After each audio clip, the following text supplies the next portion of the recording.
قصص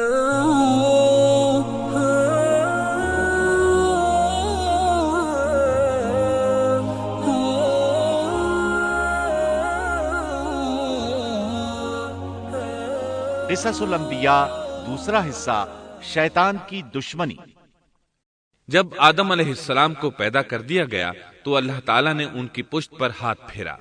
ہاتھ پھیرتے ہی ان کی پشت سے قیامت تک پیدا ہونے والے انسان باہر نکل آئے۔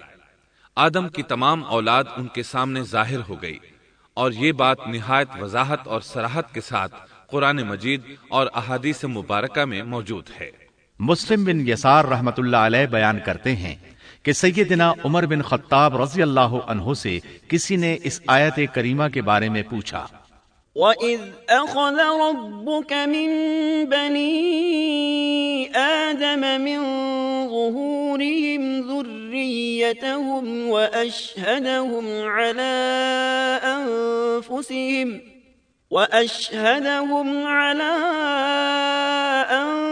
أَنفُسِهِمْ أَلَسْتُ بِرَبِّكُمْ قَالُوا بَلَىٰ شَهِدْنَا أَن تَقُولُوا يَوْمَ الْقِيَامَةِ إِنَّا كُنَّا عَنْ هَٰذَا غَافِلِينَ۔ اور جب آپ کے رب نے اولاد آدم کی پشت سے ان کی اولاد کو نکالا اور ان سے انہی کے بارے میں اقرار لیا کہ کیا میں تمہارا رب نہیں، سب نے جواب دیا، ہاں کیوں نہیں، ہم سب گواہ بنتے ہیں، تاکہ تم لوگ قیامت کے روز یوں نہ کہو ہم تو اس سے محض بے خبر تھے۔ او تقولوا انما اشرك آباؤنا من قبل وكنا ذرية من بعدهم افتهلكنا بما فعل المبطلون۔ یا یوں کہو کہ پہلے پہلے شرک تو ہمارے بڑوں نے کیا اور ہم ان کے بعد ان کی نسل میں ہوئے، لہذا کیا تو ان غلط راہ والوں کے فعل پر ہمیں ہلاکت میں ڈالے گا؟ سیدنا عمر رضی اللہ عنہ نے اس شخص کے سوال کے جواب میں فرمایا، میں نے سنا ہے کہ رسول اللہ صلی اللہ علیہ وسلم فرما رہے تھے، ان اللہ خلق آدم ثم مسح ظہرہ بیمینہ فاستخرج منہ ذریة فقال خلقت هؤلاء للجنة وبعمل أهل الجنة يعملون، ثم مسح ظهره فاستخرج منه ذرية فقال خلقت هؤلاء للنار وبعمل أهل النار يعملون، فقال الرجل ففيما العمل يا رسول الله؟ فقال رسول الله صلى الله عليه وسلم إن الله إذا خلق العبد للجنة استعمله بعمل أهل الجنة حتى يموت على عمل من أعمال أهل الجنة فيدخله الله الجنة، وإذا خلق العبد للنار استعمله بعمل أهل النار حتى يموت على عمل من أعمال أهل النار فَيُدْخِلُهُ اللَّهُ النَّارِ۔ اللہ نے آدم علیہ السلام کو پیدا کیا، پھر اپنے دائیں ہاتھ کو اس کی پشت پر پھیرا اور اس سے نسل انسانی کو باہر نکالا اور ان کی طرف اشارہ کر کے فرمایا، میں نے انہیں جنت کے لیے پیدا کیا ہے اور یہ جنت والوں کے اعمال کریں گے۔ پھر اپنے ہاتھ کو دوبارہ آدم علیہ السلام کی پشت پر پھیرا اور اس سے نسل انسانی کو باہر نکالا اور ان کی طرف اشارہ کر کے فرمایا، میں نے انہیں آگ کے لیے پیدا کیا ہے اور یہ آگ والوں کے اعمال کریں گے۔ اس پر ایک شخص نے نبی اکرم صلی اللہ علیہ وسلم سے سوال کیا، اے اللہ کے رسول صلی اللہ علیہ وسلم، تو پھر ہمارے اعمال کس حساب میں شمار ہوں گے؟ آپ نے جواب میں فرمایا، اللہ تعالیٰ جب کسی بندے کو جنت کے لیے پیدا کرتا ہے تو تو اس سے جنت والوں کے کام کرواتا ہے، حتیٰ کہ جنت والے اعمال میں سے ہی کسی عمل پر اس کا موت سے سامنا ہوتا ہے، اس وجہ سے اللہ اسے جنت میں داخل کرتا ہے۔ اور جب اللہ کسی بندے کو آگ کے لیے پیدا کرتا ہے تو اسے آگ والے اعمال پر لگا دیتا ہے، یہاں تک کہ وہ آگ والے اعمال میں سے کسی عمل پر مرتا ہے، اس کی وجہ سے اللہ اسے آگ میں داخل کر دیتا ہے۔ ہر شخص کے لیے اس کام میں آسانی پیدا کر دی جاتی ہے جس کے لیے وہ پیدا کیا گیا ہے۔ لیکن یہ بات ذہن میں ہر وقت موجود رہنی چاہیے کہ اللہ نے انسان کو اختیار دے رکھا ہے کہ وہ اپنی عقل اور فکر کی روشنی میں اللہ کے احکامات پر عمل پیرا ہو کر خود کو جنتی بنا لے، یا عقل کا درست استعمال نہ کرتے ہوئے شیطان کا پٹا گلے میں ڈال لے اور جہنم میں جگہ بنا لے۔ یہ تو اللہ نے انسان کو اختیار دے رکھا ہے، اس کی مرضی کہ جنت والے اعمال کرے یا جہنم والے۔ ہر انسان میں دونوں طرف جانے کی طاقت اور صلاحیت موجود ہے۔ اللہ نے انسان کو مجبور نہیں بنایا، البتہ ہر انسان کو جو بھی رویہ اختیار کرنا تھا اللہ کو اس کا علم تھا، اور اس کا علم برحق ہے، قطعی ہے، اس میں کوئی غلطی نہیں ہو سکتی، اس لیے اس نے اپنے علم کے مطابق تقدیر لکھ دی۔ اب ہم جو کچھ کرتے ہیں تقدیر سے مجبور ہو کر نہیں کرتے، بلکہ اپنے اختیار سے کرتے ہیں، اور چونکہ تقدیر بھی اللہ کے حکم سے لکھی گئی اس لیے اس میں بھی کوئی خطا واقع نہیں ہوتی۔ لہذا تقدیر کا یہ مطلب نہیں کہ انسان تقدیر کی بنا پر ہدایت ماننے یا نہ ماننے پر مجبور ہے، ایسی بات قطعاً نہیں۔ اور درست بات یہ ہے کہ تقدیر کا مسئلہ بہت زیادہ پیچیدہ ہے اور مشکل ترین مسائل میں سے ہے، یہاں اس کی تفصیل کا موقع نہیں۔ جب اللہ نے آدم علیہ السلام کو پیدا کر لیا اور اس میں اپنی روح پھونک دی تو فرشتوں کو حکم دیا کہ آدم کو سجدہ کریں۔ ابلیس ایک بہت نیک اور بزرگ جن تھا، اس نے کبھی اللہ کی نافرمانی نہیں کی تھی، اسی بنا پر وہ بلند مرتبہ پا کر فرشتوں میں شامل ہو چکا تھا، لیکن فرشتوں کی جنس سے قطعاً نہیں تھا۔ اللہ نے اسے اطاعت اور فرما برداری کا صلہ دیا تھا، اس کی عزت اور اکرام کرتے ہوئے آسمان میں بسایا تھا، لمحہ بھر کے لیے بھی اس نے اللہ کی نافرمانی نہیں کی تھی، اور پھر اللہ نے آدم کو سجدہ کرنے کا حکم دیا، اور اس حکم کے مخاطب فرشتے اور ابلیس تھے۔ صرف فرشتوں کے لیے یہ حکم نہیں تھا بلکہ ابلیس بھی اس حکم میں شامل تھا، کیونکہ اللہ تعالیٰ فرماتے ہیں وَلَقَدْ خَلَقْنَاكُمْ ثُمَّ صَوَّرْنَاكُمْ ثُمَّ قُلْنَا لِلْمَلَائِكَةِ اسْجُدُوا لِآدَمَ فَسَجَدُوا إِلَّا إِبْلِيسَ لَمْ يَكُنْ مِنَ السَّاجِدِينَ قَالَ مَا مَنَعَكَ أَلَّا تَسْجُدَ إِذْ أَمَرْتُكَ اور یقیناً ہم نے تمہیں پیدا کیا، پھر ہم ہی نے تمہاری صورت بنائی، پھر ہم نے فرشتوں سے کہا کہ آدم کو سجدہ کرو، تو سوائے ابلیس کے سبھی نے سجدہ کیا، وہ سجدہ کرنے والوں میں شامل نہ ہوا۔ اللہ تعالیٰ نے فرمایا، تجھے کس چیز نے سجدے سے روک دیا جبکہ میرا حکم تیرے لیے بھی تھا؟ تو اس سے ثابت ہوا اس حکم میں فرشتوں کے ساتھ ابلیس بھی شامل تھا، کیونکہ قرآن میں اذ امرتک کے الفاظ ہیں۔ اس کا مطلب ہے کہ میں نے تجھے حکم دیا تھا، اور پھر ابلیس نے جواب میں یہ نہیں کہا کہ تو نے تو مجھے حکم ہی نہیں دیا تھا، بلکہ اس نے سجدہ نہ کرنے کی وجہ یہ بتائی۔ قال انا خير منه خلقتني من نار وخلقته من طين۔ اس نے کہا، میں سجدہ کیوں کروں، میں اس سے بہتر ہوں، اس لیے کہ تو نے مجھے آگ سے پیدا کیا اور اسے مٹی سے۔ تو پھر کہا، قال فاهبط منها، اللہ نے حکم دیا تو اس سے نیچے اتر جا۔ غرض جب ابلیس نے نافرمانی کی، سرکشی اور تکبر کا مظاہرہ کیا تو اس وقت اللہ تعالیٰ اور اس کے درمیان مکالمہ ہوا۔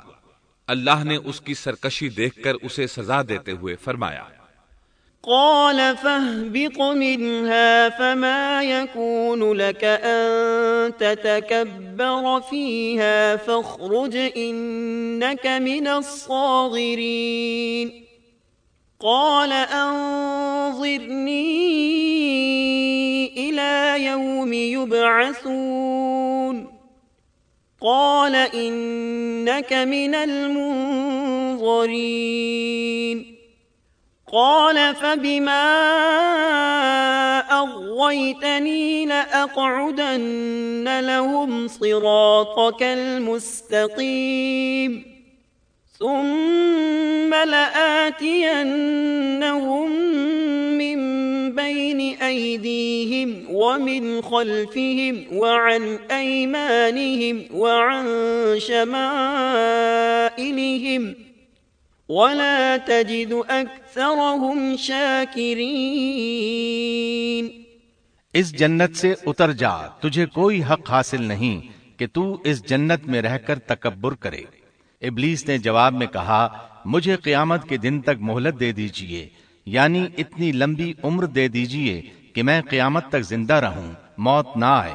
اللہ نے فرمایا، تجھے مہلت دے دی گئی، لیکن ایک وقت مقررہ تک۔ اور جب شیطان اس طرف سے مطمئن ہو گیا کہ اسے مہلت مل گئی، تب اس نے کہا، چونکہ تو نے مجھے گمراہ کر دیا ہے، اس وجہ سے میں قسم کھاتا ہوں کہ میں انسانوں کی گمراہی کے لیے تیرے سیدھے راستے پر بیٹھ جاؤں گا، پھر ان کے آگے سے، ان کے پیچھے سے، ان کے دائیں سے، ان کے بائیں سے، ان کے پاس آؤں گا، اور آپ ان میں سے اکثر لوگوں کو شکر گزار نہیں پائیں گے۔ اللہ تعالیٰ نے شیطان کا رد کرتے ہوئے فرمایا، یہاں سے ذلیل و خوار ہو کر نکل جا۔ ان میں سے جو شخص بھی تیرا حکم مانے گا، میں ایسے تمام گمراہوں سے جہنم کو بھر دوں گا۔ جو انسان بھی تیرا پیروکار بنے گا، وہ جہنم کا مستحق اور حقدار ٹھہرے گا۔ قرآن مجید میں دوسرے مقامات پر بھی اس گفتگو کو نئے پیرائے میں دہرایا گیا ہے۔ مثلا اللہ نے فرمایا، وَلَقَدْ خَلَقْنَا الْإِنسَانَ مِنْ صَلْصَالٍ مِنْ حَمَإٍ مَسْنُونٍ وَالْجَانَّ خَلَقْنَاهُ مِنْ قَبْلُ مِنْ نَارِ السَّمُومِ وَإِذْ قَالَ رَبُّكَ لِلْمَلَائِكَةِ إِنِّي خَالِقٌ بَشَرًا مِّن صَلْصَالٍ مِّنْ حَمَإٍ مَّسْنُونٍ فَإِذَا سَوَّيْتُهُ وَنَفَخْتُ فِيهِ مِن رُّوحِي فَقَعُوا لَهُ سَاجِدِينَ فسجد الملائكة كلهم أجمعون إلا إبليس أبى أن يكون مع الساجدين قال يا إبليس ما لك ألا تكون مع الساجدين قال لم أكن لأسجد لبشر خلقته من صلصال من حمأ مسنون قال فاخرج منها فإنك رجيم وَإِنَّ عَلَيْكَ اللَّعْنَةَ إِلَى يَوْمِ الدِّينِ۔ یقیناً ہم نے انسان کو کھنکھناتی مٹی سے پیدا فرمایا ہے جو کہ سڑے ہوئے گارے کی تھی، اور اس سے پہلے ہم نے جنات کو لو والی آگ سے پیدا کیا۔ اور جب تیرے پروردگار نے فرشتوں سے فرمایا میں انسان کو سیاہ بدبودار کھنکھناتی مٹی سے پیدا کرنے والا ہوں، جب میں اسے پورا بنا چکوں اور اس میں اپنی روح پھونک دوں تو تم سب اس کے لیے سجدے میں گر پڑنا۔ چنانچہ تمام فرشتوں نے سجدہ کیا سوائے ابلیس کے، اس نے سجدہ کرنے والوں میں شمولیت اختیار کرنے سے صاف انکار کر دیا۔ اللہ تعالیٰ نے فرمایا اے ابلیس تجھے کیا ہوا کہ تو سجدہ کرنے والوں میں شامل نہ ہوا؟ وہ بولا میں ایسے انسان کو سجدہ نہیں کر سکتا جسے تو نے سیاہ بدبودار کھنکھناتی مٹی سے پیدا کیا ہے۔ اللہ تعالیٰ نے فرمایا اب تو بہشت سے نکل جا کیونکہ تو مردود ہے اور تجھ پر قیامت کے دن تک میری پھٹکار ہے۔ قال رب فأنظرني إلى يوم يبعثون قال فإنك من المنظرين إلى يوم الوقت المعلوم قال رب بما أغويتني لأزينن لهم في الأرض ولأغوينهم أجمعين إلا عبادك منهم المخلصين قال هذا صراط علي مستقيم إن عبادي ليس لك عليهم سلطان إلا من اتبعك من الغاوين وَإِنَّ جَهَنَّمَ لَمَوْعِدُهُمْ أَجْمَعِينَ کہنے لگا اے میرے رب مجھے اس دن تک مہلت دے دے جس دن کے لوگ دوبارہ زندہ کیے جائیں گے۔ اللہ نے فرمایا اچھا اس مقررہ وقت کے دن تک تجھے مہلت دی گئی۔ کہنے لگا اے میرے رب چونکہ تو نے مجھے گمراہ کیا ہے مجھے بھی قسم ہے کہ میں انسانوں کے لیے زمین میں گناہوں کو خوشنما بناؤں گا اور ان سب کو بہکا دوں گا سوائے ان کے جو تیرے منتخب اور مخلص بندے ہوں گے، وہ میرے بہکاوے میں نہیں آئیں گے۔ اللہ نے فرمایا ہاں یہی مجھ تک پہنچنے کی سیدھی راہ ہے کہ مخلص بن جاؤ، میرے بندوں پر تجھے کوئی غلبہ نہیں ہوگا۔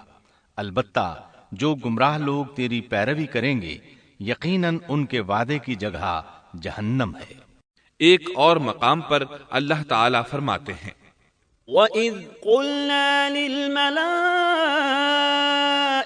اسْجُدُوا لِآدَمَ فَسَجَدُوا إِلَّا إِبْلِيسَ قَالَ أَأَسْجُدُ لِمَنْ خَلَقْتَ طِينًا قال أرأيتك هذا الذي كرمت علي لئن أخرتني إلى يوم القيامة لأحتنكن ذريته إلا قليلا قال اذهب فمن تبعك منهم فإن جهنم جزاؤكم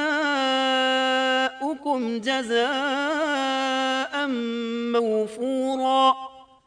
جب ہم نے فرشتوں کو حکم دیا کہ آدم کو سجدہ کرو تو ابلیس کے سوا سب نے سجدہ کیا۔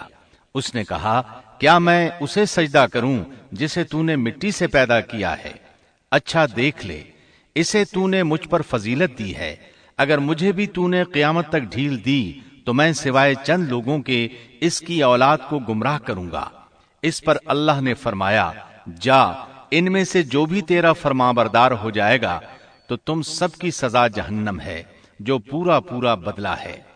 واستفزز من استطعت منهم بصوتك وأجلب عليهم بخيلك ورجلك وشاركهم في الأموال والأولاد وعدهم وما يعدهم الشيطان إلا غرورا إن عبادي ليس لك عليهم سلطان وكفى بربك وكيلا۔ ان میں سے تو جسے بھی اپنی آواز کے ساتھ بہکا سکتا ہے بہکا لے اور ان پر اپنے سوار اور پیادے چڑھا لا، یعنی اپنے گھڑ سوار لشکر اور پیدل لشکر کو چڑھا کر لے آ اور اپنا ہر داؤ ہر ترکیب اور ہر اسلحہ استعمال کر لے اور ان کے مالوں اور اولاد میں بھی شرکت کر لے اور تو انہیں دل بہلانے والے وعدے دے لے، یعنی ان کے برے اعمال بنا سنوار کر انہیں دکھا اور غلط خواہشات دلا، جنت دوزخ اور دوبارہ زندہ نہ ہونے کے وعدے دے اور ان سے شیطان کے جتنے بھی وعدے ہوتے ہیں سب کے سب سراسر فریب ہیں۔ یقیناً میرے سچے بندوں پر تیرا کوئی قابو اور غلبہ نہیں ہوگا، تیرا رب کارسازی کرنے والا کافی ہے۔ اسی طرح بہت سی آیات میں پہلی معصیت الہی کا ذکر کیا گیا ہے۔ سب سے پہلا نافرمان ابلیس ملعون تھا۔ وہ خبیث اللہ کے سامنے تکبر اور عناد سے بھرپور جواب دیتا رہا۔ اسی وجہ سے اللہ نے اسے کافر کا لقب دیا۔ کافر اسے کہتے ہیں جو نعمت کا انکار کرے۔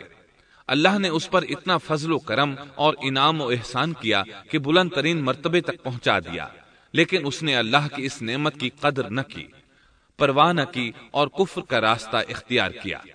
اللہ تعالیٰ فرماتے ہیں، اذ قال ربك للملائكة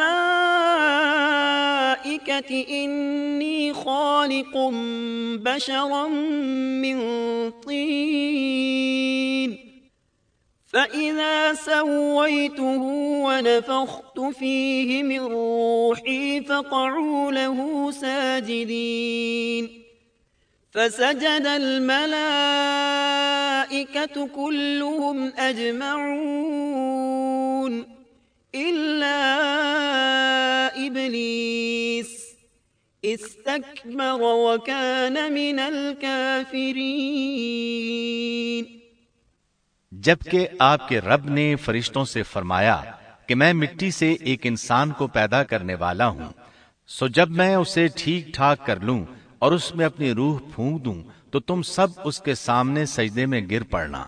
چنانچہ تمام فرشتوں نے سجدہ کیا مگر ابلیس نے نہ کیا اور اس نے تکبر کیا، وہ کافروں میں سے تھا۔ سب سے پہلا گناہ تکبر تھا۔ اسی لیے علماء کرام فرماتے ہیں تمام گناہوں کی جڑ تکبر اور غرور ہے۔ نبی اکرم صلی اللہ علیہ وسلم نے اپنی امت کو تکبر نہ کرنے کا سختی سے حکم فرمایا، اس کی برائی، وبال اور ہلاکت سے آگاہ فرمایا۔ آپ نے فرمایا، لا ينظر الله إلى من جر ثوبه خيلاء، اللہ اس شخص کی طرف رحمت سے دیکھے گا بھی نہیں جس نے تکبر کی بنا پر کپڑا ٹخنوں سے نیچے لٹکایا۔ اس کے علاوہ نبی صلی اللہ علیہ وسلم نے تو مطلقاً فرما دیا، لا يدخل الجنة من كان في قلبه مثقال ذرة من كبر، وہ شخص جنت میں داخل ہونے کے قابل نہیں جس کے دل میں ذرہ برابر بھی تکبر ہے۔ جو شخص اپنے کپڑے، اپنے مکان اور اپنے قبیلے پر فخر کرتا ہے اس سے اللہ کی رحمت اٹھ جاتی ہے۔ اسی لیے نبی صلی اللہ علیہ وسلم نے جب اپنے صحابہ کرام کو دیکھا کہ مہاجر صحابی انصار صحابہ کے خلاف اور انصاری صحابی مہاجرین صحابہ کے خلاف آواز لگا رہے ہیں تو آپ نے فرمایا، دعوها فإنها منتنہ، اس جاہلیت والی پکار کو چھوڑو، یہ بہت بدبودار ہے۔ برادری کی بنیاد پر لڑنا، باہم فخر کرنا برے نتائج کا ذریعہ ہے۔ گناہوں کی بنیاد بھی تکبر ہے۔ اس لیے ہر مومن کو چاہیے کہ اپنے نوکر، خادم، ملازم یا کسی بھی مسکین پر کبھی بھی فخر و غرور کا اظہار نہ کرے، کیونکہ یہی اللہ کی سب سے پہلی نافرمانی وجود میں آئی تھی۔ تکبر کا یہ ذکر ضمناً آ گیا۔ ہم پھر اپنے موضوع کی طرف لوٹتے ہیں۔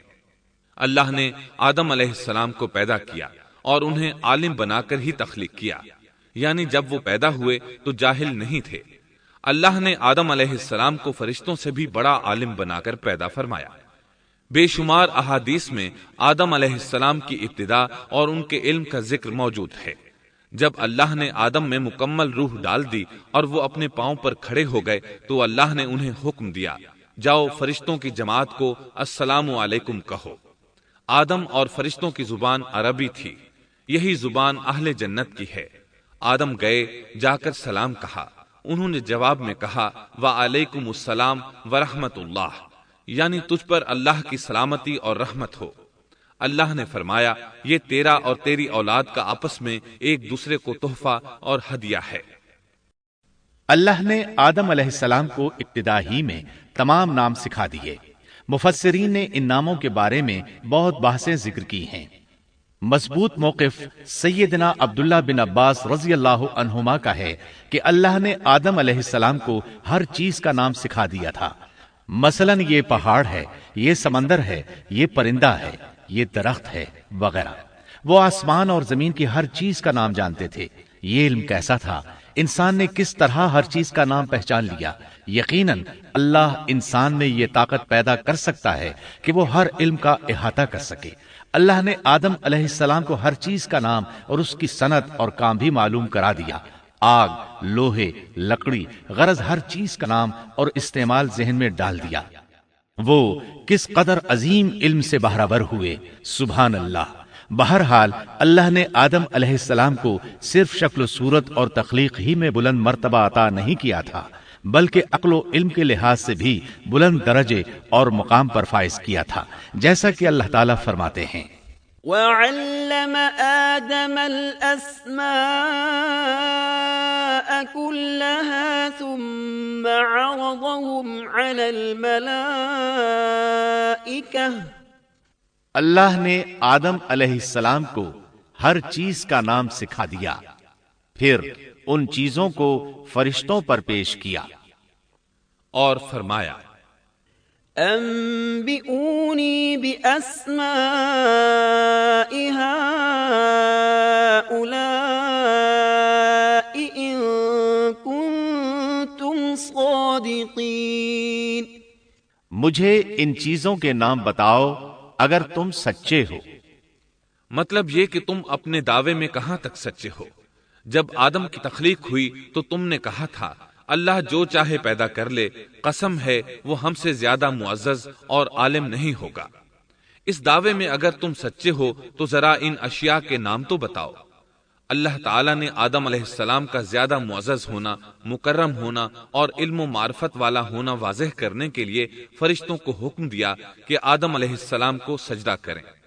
یہ سجدہ تعظیمی تھا، عبادت والا سجدہ نہیں تھا۔ سجدہ تعظیمی پہلے وقتوں میں جائز تھا، لیکن اب حرام ہے۔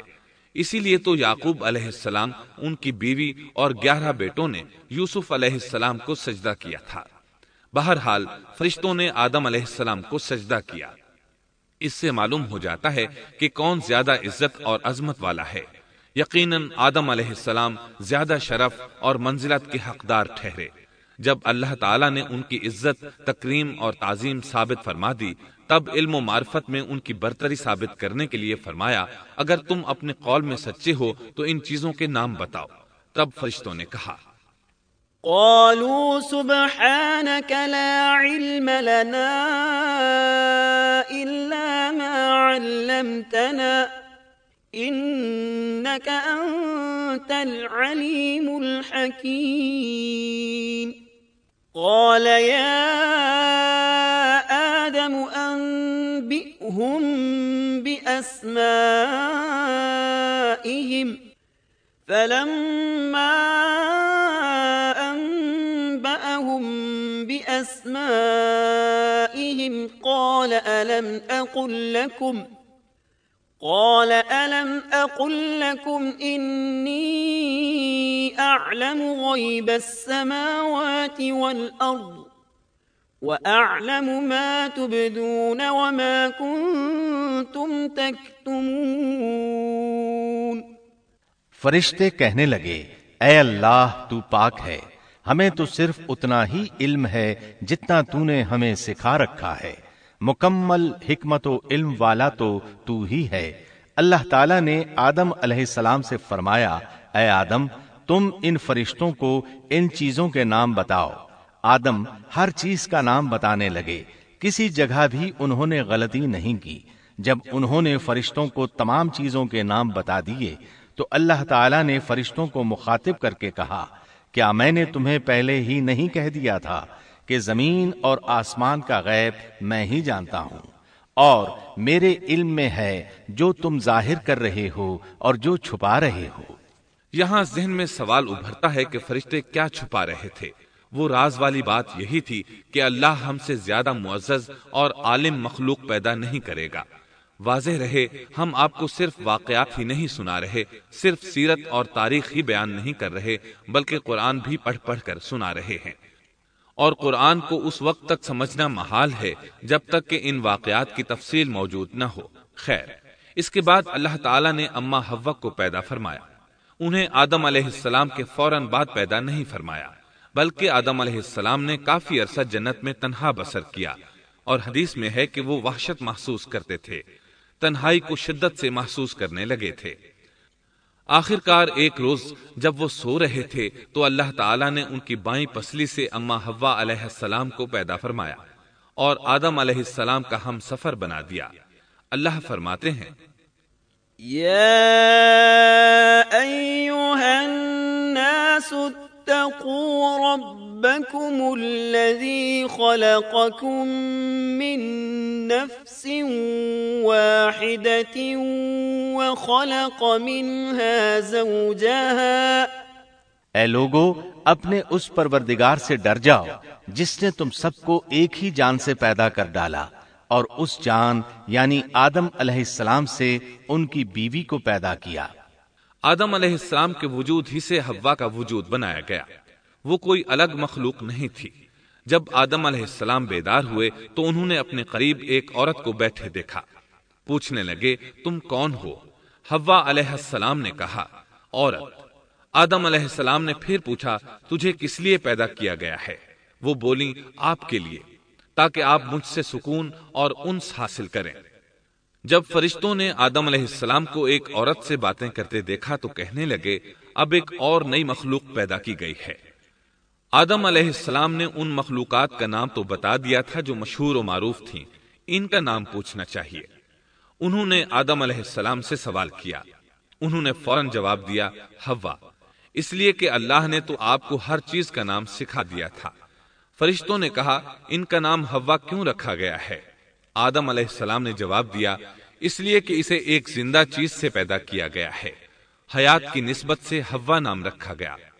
مسلم شریف میں ہے، سیدنا ابو ہریرہ رضی اللہ عنہ روایت کرتے ہیں کہ رسول اللہ صلی اللہ علیہ وسلم نے فرمایا، من كان يؤمن بالله واليوم الآخر فإذا شهد أمرا فليتكلم بخير أو ليسكت واستوصوا بالنساء خيرا فإن المرأة خلقت من ضلع وإن أعوج شيء في الضلع أعلاه إن ذهبت تقيمه كسرته وإن تركته لم يزل أعوج استوصوا بالنساء خيرا۔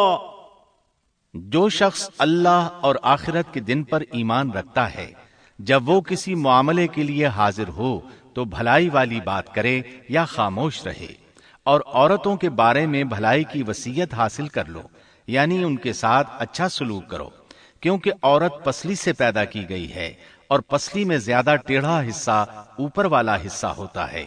اگر تم اس کو سیدھا کرنا چاہو گے تو توڑ ڈالو گے، اور اگر اس کو چھوڑ دو گے تو وہ اسی طرح ہمیشہ ٹیڑھی رہے گی۔ عورتوں کے بارے میں بھلائی کی وصیت حاصل کر لو۔ مطلب یہ کہ اسی حالت میں گزر بسر کرو، عورتوں کے بارے میں بھلائی کی وصیت حاصل کر لو۔ اس حدیث کا مطلب یہ ہے کہ عورتوں پر جبر کر کے زبردستی ان کی طبیعت کو بدلا نہیں جا سکتا، اور عورت ذات کو نہایت نرمی اور پیار سے رکھو۔ ان کی طبیعتوں میں ٹیڑھا پن ہے، وہ کبھی جذبات سے مغلوب ہو جاتی ہے اور عقل کھو بیٹھتی ہے۔ اگر کوئی اسے سیدھا کرنا چاہے تو اس سے لا تعلقی، دوری اور طلاق کی نوبت آ جائے گی۔ اگر اسے چھوڑ دو گے تو ٹیڑھا پن برقرار رہے گا۔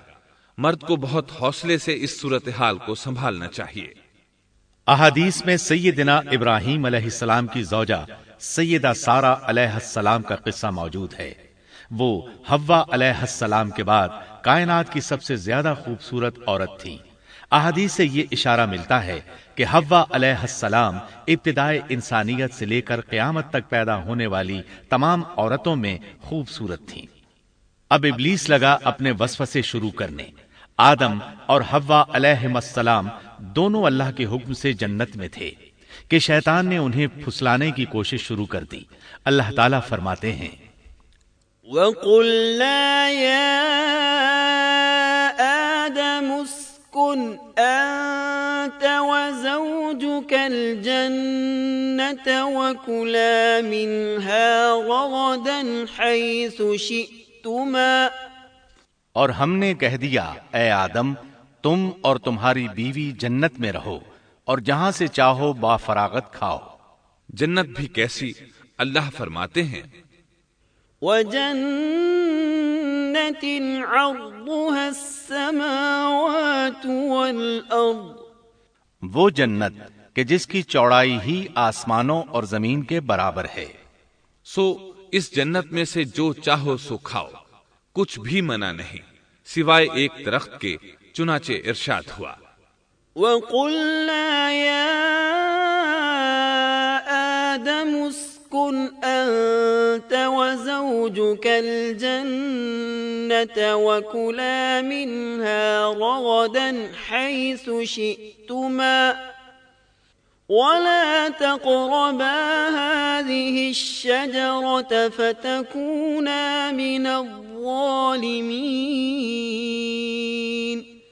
اور ہم نے کہا اے آدم تم اور تمہاری بیوی جنت میں رہو، پھر جس جگہ سے چاہو با فراغت کھاؤ، اور اس درخت کے پاس مت جاؤ ورنہ ظالموں میں سے ہو جاؤ گے۔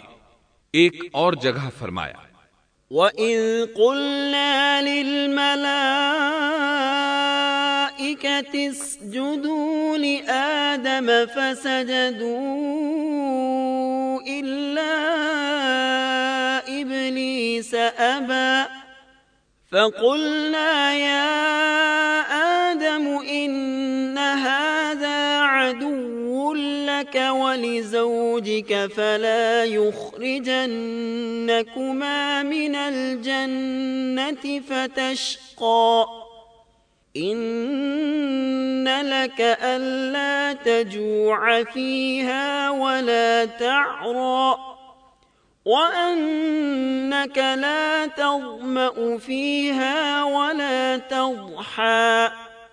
اور جب ہم نے فرشتوں سے کہا کہ آدم کو سجدہ کرو تو ابلیس کے سوا سب نے سجدہ کیا، ابلیس نے انکار کیا، تو ہم نے کہا اے آدم یہ تیرا اور تیری بیوی کا دشمن ہے، خیال رکھنا ایسا نہ ہو کہ وہ تم دونوں کو جنت سے نکلوا دے اور تو مصیبت میں پڑ جائے۔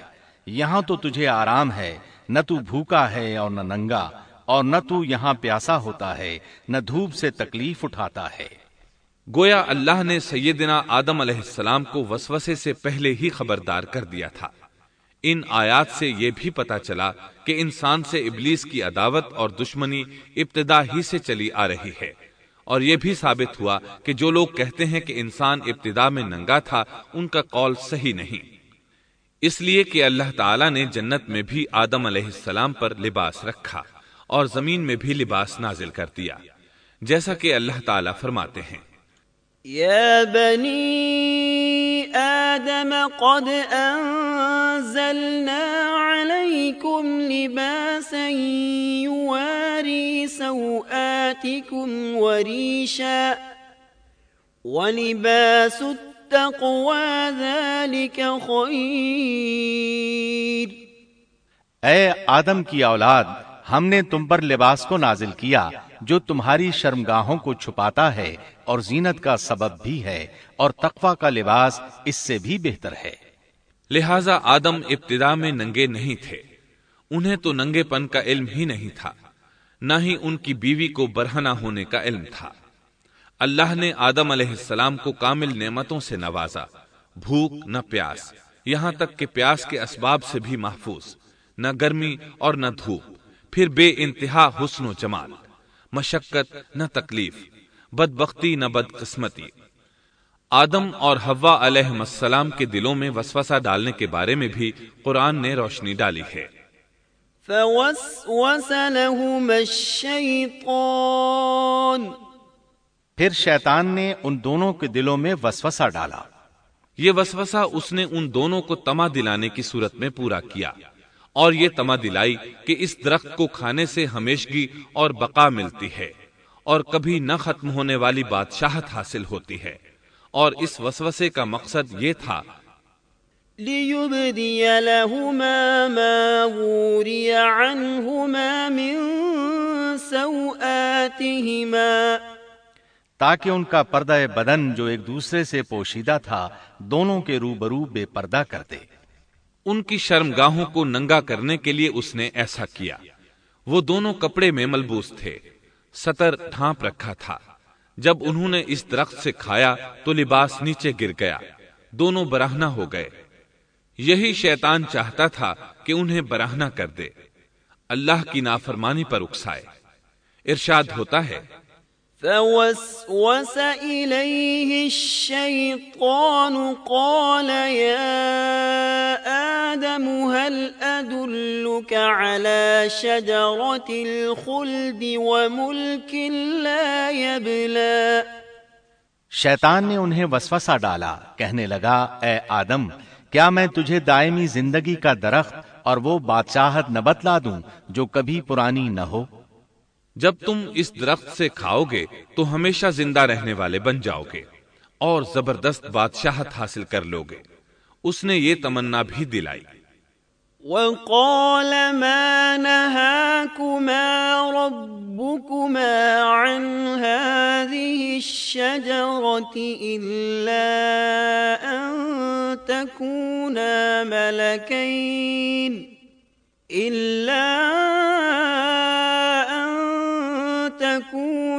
ملكين أو تكونا من الخالدين۔ تمہارے رب نے تم دونوں کو اس درخت سے اس لیے منع کیا ہے کہ تم دونوں فرشتے نہ بن جاؤ یا ہمیشہ زندہ رہنے والے نہ بن جاؤ۔ یعنی تم اس درخت سے کھا لو گے تو فرشتے بن جاؤ گے اور ہمیشہ قائم دائم رہو گے۔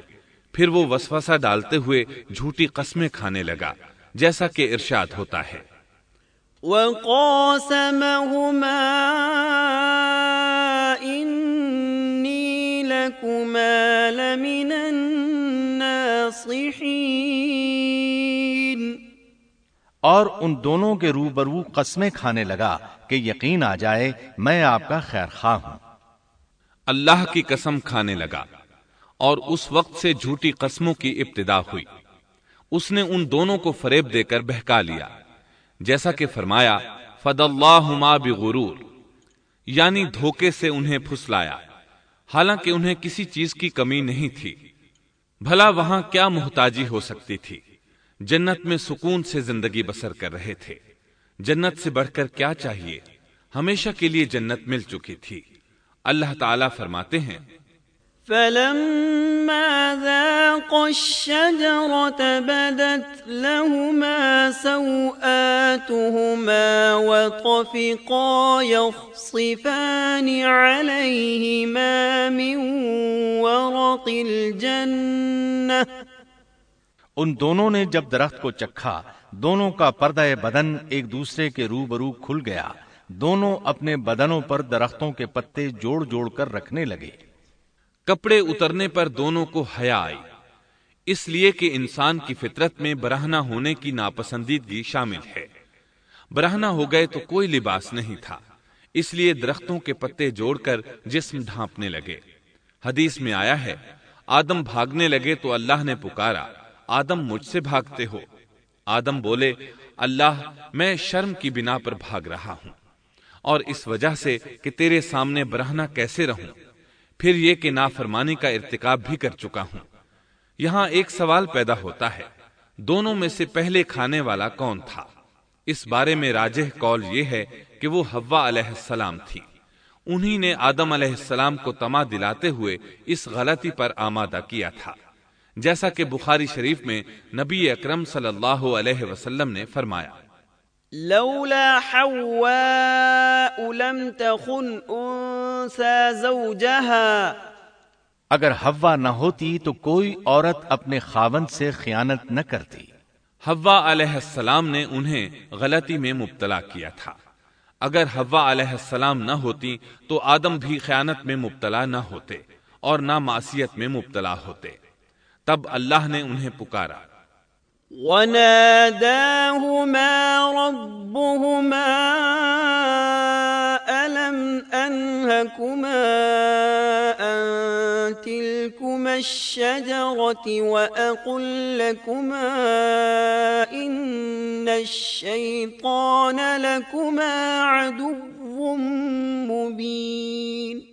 کیا میں نے تم دونوں کو اس درخت سے نہیں روکا تھا، اور کیا یہ نہیں کہا تھا کہ شیطان تمہارا کھلا دشمن ہے؟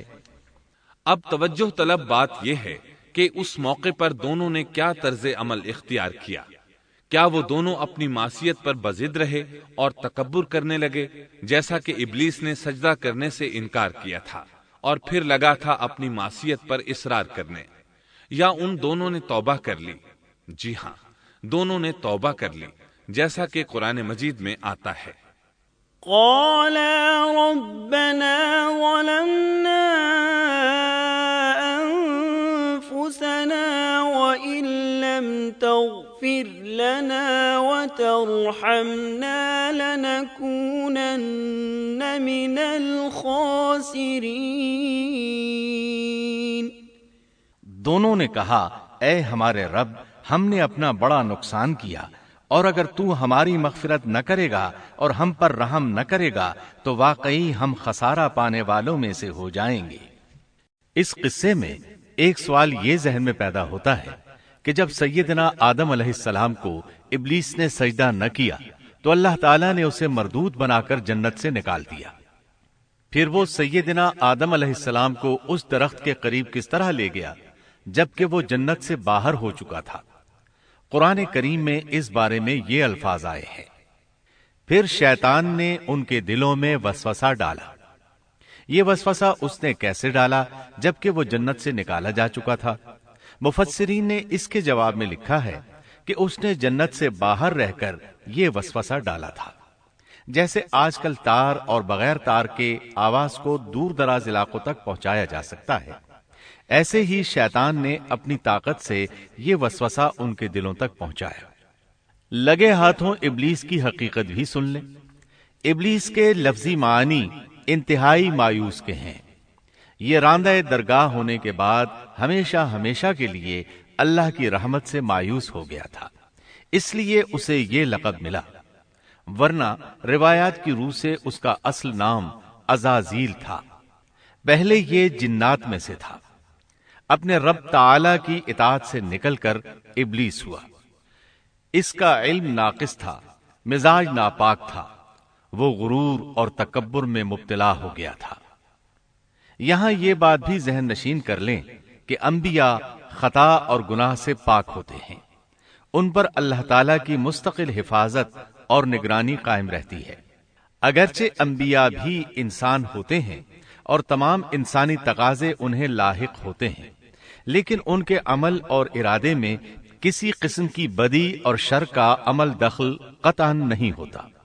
ان کا ہر قول اور عمل بلکہ ہر حرکت اور سکون کی حالت بھی انسانیت کے لیے بہترین نمونہ ہوتے ہیں۔ البتہ بشر ہونے کی وجہ سے بھول کا امکان ہوتا ہے، تاہم بھول ہو جانے کی صورت میں انہیں فوراً ہی خبردار کر دیا جاتا ہے۔ بھول ہو جانا بشری طبیعت کا خاصہ ہے، اللہ تعالیٰ نے ہر انسان کی فطرت میں یہ چیز رکھی ہے۔ انبیاء سے بھول چوک ہو جانے میں بھی اللہ تعالیٰ کی کئی ایک حکمتیں پوشیدہ ہیں۔ مثلا بہت سی قومیں اپنے نبیوں کے معجزات دیکھ کر ان میں ربوبیت کی صفات کی قائل ہو گئی، یہاں تک کہ بعض قوموں نے اپنے نبیوں کو اللہ یا اللہ کا بیٹا بھی جانا۔ جب انبیاء سے بھول اور لغزشیں ہوئیں تب گویا لوگوں پر یہ واضح کیا گیا کہ یہ الہ نہیں ہے، الہ ہوتے تو کس طرح ان سے بھول ہو سکتی تھی۔ اس سے یہ بتانا بھی مقصد تھا کہ انبیاء انسان ہی ہوتے ہیں، کوئی ماورائی مخلوق نہیں ہوتے۔ سیدنا آدم علیہ السلام کے واقعے پر غور کرنے سے یہ حقیقت مزید واضح ہو جاتی ہے کہ سیدنا آدم علیہ السلام کی یہ لغزش گناہ نہیں تھی۔ ممنوعہ درخت کا پھل کھاتے ہی سیدنا آدم علیہ السلام اور اماں حوا کا لباس اتر گیا تھا۔ اس لباس کے بارے میں مفسرین نے لکھا ہے کہ وہ لباس دراصل نور کا تھا، یعنی وہ جنت کا خاص لباس تھا جو صرف اسی عالم میں پہنا جا سکتا ہے۔ اللہ تعالیٰ نے اپنے فضل و کرم سے جنت میں ان کی ستر پوشی کا انتظام فرما دیا۔